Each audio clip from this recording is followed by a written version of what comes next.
ഇന്ന് നമുക്ക് വൈകുന്നേരം ചായയുടെ കൂടെ കഴിക്കാൻ പറ്റിയിട്ടുള്ള നല്ല ചൂടുള്ള ഉഴുന്നുവടയുടെ റെസിപ്പി ഒന്ന് കണ്ടു നോക്കിയാൽ നല്ല പെർഫെക്റ്റ് ആയിട്ടുള്ള റെസിപ്പിയാണ് കേട്ടോ ഞാനിവിടെ ഷെയർ ചെയ്യുന്നത്. നിങ്ങളും ഇതേ രീതിയിൽ ട്രൈ ചെയ്യുകയാണെന്നുണ്ടെങ്കിൽ നിങ്ങൾക്കും പെർഫെക്റ്റ് ആയിട്ട് തന്നെ കിട്ടും. അപ്പോൾ ഇതെങ്ങനെയാണ് ചെയ്തെടുക്കുന്നത് നമുക്ക് നോക്കാം. അതിന് വേണ്ടിയിട്ട് ഞാൻ ഇവിടെ 1.5 കപ്പ് ഉഴുന്ന് ഒരു 4 മണിക്കൂർ കുതിർത്തെടുത്തിട്ടുണ്ട് കേട്ടോ. 4 മണിക്കൂർ മുന്നേ തന്നെ നന്നായിട്ട് കഴുകിയിട്ട് വെള്ളത്തിൽ സോക്ക് ചെയ്യാൻ വേണ്ടിയിട്ട് വെച്ചിട്ടുണ്ടായിരുന്നു. ഈ ഒരു 1.5 കപ്പ് ഉഴുന്ന് വെച്ചിട്ട് നമുക്കൊരു 8 എണ്ണം അല്ലെങ്കിൽ ഒരു 9 എണ്ണം വരെ നമുക്ക് ഉണ്ടാക്കിയെടുക്കാൻ പറ്റും. അത്യാവശ്യം വലിയ സൈസിലുള്ള 8-9 ഉണ്ടാക്കിയെടുക്കാൻ പറ്റും.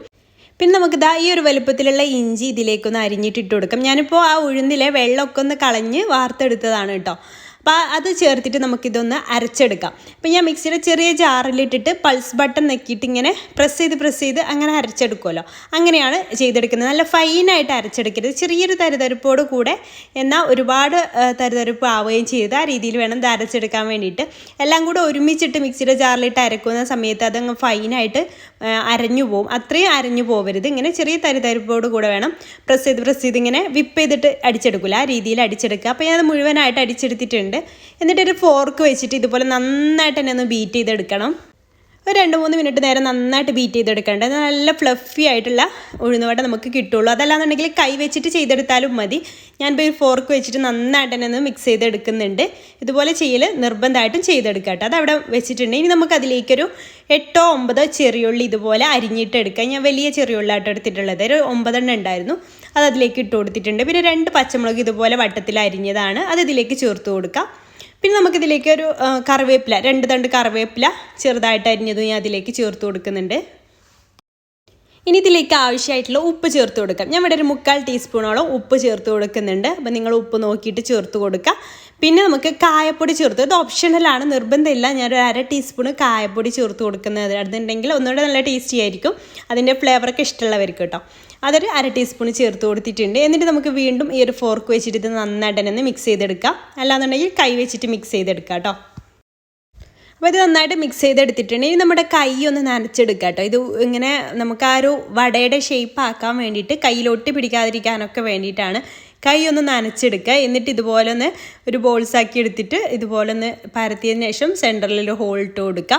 അപ്പോൾ നമുക്ക് എത്രയാണോ വലുപ്പം വേണ്ടത് അതിനനുസരിച്ച് എടുക്കാം കേട്ടോ. അപ്പോൾ ഞാൻ അത്യാവശ്യം കുഴപ്പമില്ലാത്തൊരു നമ്മുടെ സാധാരണ കടയിൽ നിന്നൊക്കെ വാങ്ങിക്കുന്ന ഉഴുന്നുവട ഉണ്ടല്ലോ, ആ ഒരു വലുപ്പത്തിൽ തന്നെ ചെയ്തെടുക്കുന്നുണ്ട്. അപ്പം ഞാനിവിടെ ഓയിൽ ചൂടാകാൻ വേണ്ടിയിട്ട് വെച്ചിട്ടുണ്ടായിരുന്നു. ഓയിൽ നന്നായിട്ട് ചൂടായ ശേഷം വേണം നമുക്കിതിലേക്ക് ഈ ഒരു വട ഇട്ട് കൊടുത്ത് ഫ്രൈ ചെയ്തെടുക്കാൻ വേണ്ടിയിട്ട്. ഒരു മീഡിയം ഫ്ലെയിമിൽ ഇട്ടിട്ട് ഫ്രൈ ചെയ്തെടുത്താൽ മതിയിട്ട്, എന്നാലേ ഉൾഭാഗമൊക്കെ നന്നായിട്ട് തന്നെ കുക്കായിട്ട് വരുള്ളൂ. അപ്പോൾ ആദ്യം ഒരു ചെറിയൊരു പീസ് ഇട്ടിട്ട് ചൂടായോ എന്ന് ചെക്ക് ചെയ്യുക. അപ്പോൾ അത് പെട്ടെന്ന് തന്നെ മുകളിലേക്ക് പൊങ്ങി വരുന്നുണ്ടെങ്കിൽ കറക്റ്റായിട്ട് അതിൻ്റെ ചൂടായിട്ടുണ്ട്. ഇനി നമുക്ക് വടയുടെ ഷേപ്പിലൊന്ന് ആക്കിയെടുത്തിട്ട് ഇതിലേക്ക് ഇട്ടിട്ട് ഫ്രൈ ചെയ്തെടുക്കും. ഇതുപോലെ ബാക്കിയുള്ളതെല്ലാം ചെയ്തെടുക്കാം കേട്ടോ. അപ്പോൾ അതാ ഞാൻ ഒന്നെടുത്തിട്ട് ഞാൻ കാണിച്ചു തരാം. ഞാൻ നേരത്തെ പറഞ്ഞ പോലെ മീഡിയം ഫ്ലെയിമിൽ ഇട്ടിട്ട് വേണം കുക്ക് ചെയ്തെടുക്കാൻ വേണ്ടിയിട്ട്. എന്നിട്ട് തിരിച്ചും മറിച്ചൊക്കെ ഇട്ടിട്ട് നമുക്കിതൊന്ന് ഫ്രൈ ചെയ്തെടുക്കാം കേട്ടോ. 2 സൈഡും ഗോൾഡൻ ബ്രൗൺ കളർ ആകുമ്പോൾ നമുക്ക് ഓയിലിൽ നിന്ന് കോരിയെടുക്കാം. നല്ല ഹൈ ഫ്ലെയിമിൽ ഇട്ടിട്ട് വേവിച്ചെടുക്കരുത്, എന്നാൽ ലോ ഫ്ലെയിമിലും ഇട്ട് വേവിച്ചെടുക്കരുത്. ഒരു മീഡിയം ഫ്ലെയിമിൽ ഇട്ടിട്ട് വേവിച്ചെടുക്കാം കേട്ടോ. പിന്നെ വേറൊരു കാര്യം പറയാൻ വിട്ടുപോയത്, നമ്മൾ ഈ ഒരു ഉഴുന്ന് അരച്ചെടുക്കുന്ന സമയത്ത് ഒരുപാട് വെള്ളം ചേർത്തിട്ടൊന്നും അരച്ചെടുക്കരുത്. ആ ഒരു മാവ് ലൂസായി പോയാൽ ഉഴുന്നുവട ഫ്ലോപ്പായി പോകും കേട്ടോ. ഞാനിപ്പോൾ അതിലേക്ക് ഒരു 3 ടേബിൾ സ്പൂൺ വെള്ളമാണ് ആകെ ചേർത്തിട്ടുള്ളത്. അത് തന്നെ മതിയാവും. നമ്മൾ കഴുകിയ വെള്ളമൊക്കെ ഉണ്ടെങ്കിൽ അത് തന്നെ ധാരാളമാണ്. വെള്ളം കൂടിപ്പോയാൽ നമുക്ക് കറക്റ്റ് ഷേപ്പാക്കി എടുക്കാനൊന്നും കഴിയൂല. അപ്പോൾ അത് ശ്രദ്ധിക്കുക. ചിലരൊക്കെ അരിപ്പൊടിയൊക്കെ ചേർത്തിട്ട് ഇത് ചെയ്തെടുക്കാറുണ്ട്, വെള്ളം കൂടി പോകുമ്പോഴും അങ്ങനെയൊക്കെ. പക്ഷെ അതിന് കറക്റ്റ് ടേസ്റ്റും നല്ല സോഫ്റ്റ്നെസ്സും കിട്ടൂല കേട്ടോ. അപ്പോൾ അത് നിങ്ങൾ വെള്ളം കൂടാതെ തന്നെ ശ്രദ്ധിച്ചാൽ മാത്രമേ ഇത് പെർഫെക്റ്റ് ആയിട്ട് കിട്ടുള്ളൂ. ഇത് കണ്ടോ, നല്ല അടിപൊളിയായിട്ട് നല്ല സോഫ്റ്റ് ആയിട്ടുള്ള ഉഴുന്നുവട നമുക്ക് കിട്ടിയിട്ടുണ്ട്. അപ്പോൾ വീഡിയോ ഇഷ്ടമായാൽ ലൈക്ക് ചെയ്യാൻ മറക്കരുത്. ചാനൽ സബ്സ്ക്രൈബ് ചെയ്യാതെ കാണുന്നവരുണ്ടെങ്കിൽ പ്ലീസ് ഒന്ന് സബ്സ്ക്രൈബ് കൂടി ചെയ്തിട്ട് സപ്പോർട്ട് ചെയ്യാം കേട്ടോ. അപ്പോൾ ഇൻഷാല്ലാ പുതിയൊരു നല്ലൊരു വീഡിയോ ആയിട്ട് നമുക്ക് അടുത്തൊരു ദിവസം കാണാം. താങ്ക്